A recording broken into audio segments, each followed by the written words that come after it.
Wrestling is a hype machine. After all, they're not wrestlers. These people are superstars, mythologized warriors, arch-villains, and barely human monsters. In all of this marketing hoopla, some wrestlers have a tendency to become overhyped and overrated. And I leave it up to Sam what picture of a wrestler he uses to illustrate this point. Ooh, catty. But we're not here to talk about them, we're here to talk about the fantastic talents that slipped through the cracks in our memory that never quite got the hype that they had sorely earned. I'm Adam Pacitti from Cultaholic.com, and here are the top 10 WWE superstars who never got the love they deserved. Join us. Number 10, Tyson Kidd. Or as you may know him, Cesaro's wee mate. Christ, Tyson Kidd had a rough time of it in WWE. In his long and tenured career with WWE, remember the Hart Dynasty? No, do you really though? The dude only properly got over once, and that was during his tenure in NXT, where his gimmick was that people thought he was a dick and chanted Natty's husband at him. But he was performing restaurant quality work, an actually disliked heel, backed up with an astonishing work rate. His match with Neville at the first NXT takeover is a beautiful watch. It's likely that Tyson Kidd wouldn't have had to be on this list because his tag work with Cesaro was slowly getting him over. But his career was tragically ended at the hands of an errant Samoa Joe muscle buster, which is a huge shame because he was bloody great. Number 9, Marty Jannetty. Or as you know him, the Other Rocker. Was Shawn Michaels more talented and charismatic than his partner in the Rockers, Marty Jannetty? Yeah, he was. Does that invalidate the in-ring talent of Marty Jannetty? No, it does not. Though Jannetty has become an industry byword for the other guy, that should be more down to the fact that he kept getting kicked out of WWE for getting in trouble than any deficit of talent. While maybe it's fair that Jannetty slips from memory, for example, the Rockers' internal feud should have been way better than it was had Jannetty not been released for many months for literally attacking a policeman, but he's had too many great matches to deny that he was a really good wrestler. His work in the Rockers, his amazing Intercontinental title matches against Michaels, teaming with the 1-2-3 Kid, and even his program with Doink the Clown were all really good. A victim of demons and politics, yes. A real wrestling talent, also yes. Number 8, The Genius. Or as you know him, Randy Savage's brother. While Lanny Poffo, aka The Genius, may have had all of his stock with WWE severely lowered because of all of the bad blood between Savage and Vince, and how difficult Lanny made it for Randy to be put in the Hall of Fame, The Genius was brilliant. Was he better than his brother? He was fundamentally not, but he was a great character. How to describe The Genius? Basically, if a college professor had a love child with a peacock, and that love child got super high, that would be The Genius. A strutting, preening, incredibly camp portrayal of posturing narcissism. He was really inventive and funny in the way that he moved, in the way that he sold, the poetry he would recite before matches. Let me put it like this, today's fans like some silliness in their wrestling. If Rusev Day has gotten over and Damien Mizdow got over, you would have all gone nuts for The Genius. Number 7, Doink. Or as you know him, the wrestling clown. Right, well, okay, you're not wrong, he was a clown who wrestled, but Doink, or rather Matthew Bourne, the first guy to play Doink, was really good. Forget the light-hearted Doink and his little sidekick and that match at Survivor Series. The original iteration was a real creepy son of a bitch, entering to this really weird, upsetting music and making it his mission to be as cruel to children as possible.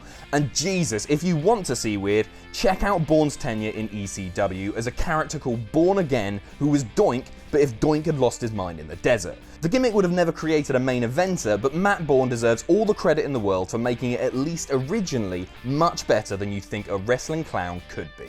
Number 6, Lance Storm, or as you know him, the boring guy. To a lot of internet fandom, Lance Storm probably isn't all that underrated. Pretty much anyone who delves into his past work in ECW, WCW, and even WWE will find a catalogue of quality. It's just that to your average WWE fan, a lot of that work has been buried by the fact that the company labelled him as boring. I mean, they actually had Steve Austin once come out on the entrance ramp during one of his matches and sleep because Storm was apparently boring in the ring. Up yours, Steve. In order to make him interesting, they had him come out and dance the literal Cabbage Patch for the people. First of all, despite that being total BS, Lance Storm made that work. His catchphrase of, "If I can be serious for a minute," is possibly my favourite of all time. And second, in ring, the man is an incredibly exciting wrestler. If you want just one match to make you a Lance Storm fan forever, watch Storm vs Chris Jericho at One Night Stand 2005. It's one of the best opening matches of a pay-per-view in WWE history. Trust me.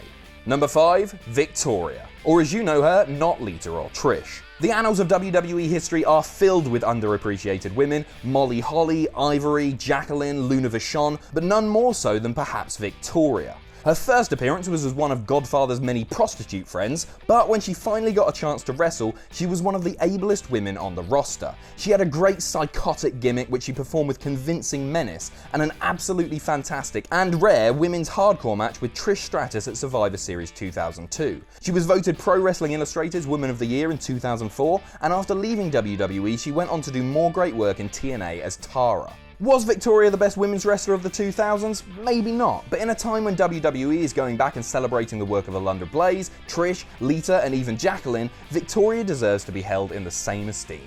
Number 4, Vader. Or as you know him, the man with the red thong on his face. Now, to make this very clear, this list is primarily involved in how stars were treated in WWE, because there is absolutely no way that Vader was underappreciated in either Japan or WCW, where he was pushed as the gigantic avalanche of ham and terror that he truly was. It's just that history is written by the victors. WWE history is for some reason all that matters, and Vader's run in WWE was a huge misrepresentation of his talent. When the Mastodon first arrived, he was a threat, but backstage politics kept him from going over Shawn Michaels at SummerSlam 1996, and Vader never really recovered. He drifted around, having hard-hitting matches for a few years, mostly losing, but the last enduring memory of his time with the dub is of him losing his mask and cutting a promo to Michael Cole saying, "Maybe Vader time is over. I'm just a piece of a fat piece of Jesus." Number 3, Brian Pillman, or as you know him, the guy with the gun. Brian Pillman was really, really good, and the textbook example of how a career with unlimited potential can be derailed by one tragic occurrence. In this case, a car crash that disfigured Pillman's ankle, causing him great pain whenever he wrestled, and jump-starting an addiction to pain pills. However, despite this setback, Pillman was not only fantastic in the ring, check out his Hollywood Blonde stuff with Steve Austin in WCW, but he was also one of the great wrestling minds of his generation. The word is tossed around a lot, but his loose cannon persona was genuinely revolutionary in the way that it blurred the lines between kayfabe and reality. His promos in ECW were unbelievably good, and his death in 1997 robbed the world of a truly amazing character.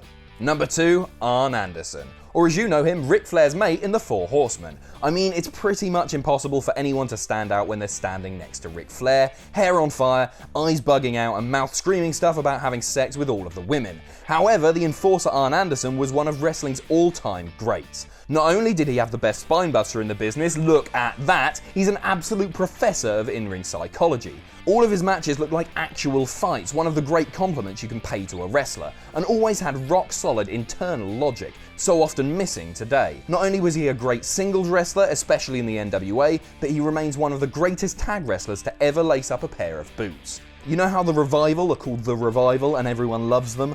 Arn Anderson's work with Tully Blanchard is what they're reviving. Number 1, Dean Malenko. Or as you know him, you probably don't. Well, no, if you have a passing knowledge of the Attitude Era, you've probably heard the name Dean Malenko, but chances are you have no idea just how good he was. In WWE, he had some decent matches and a really creepy storyline with Lita, but he never got to emulate his glory days from WCW's Cruiserweight division, and good God Almighty, his wrestling in WCW was worthy of sainthood.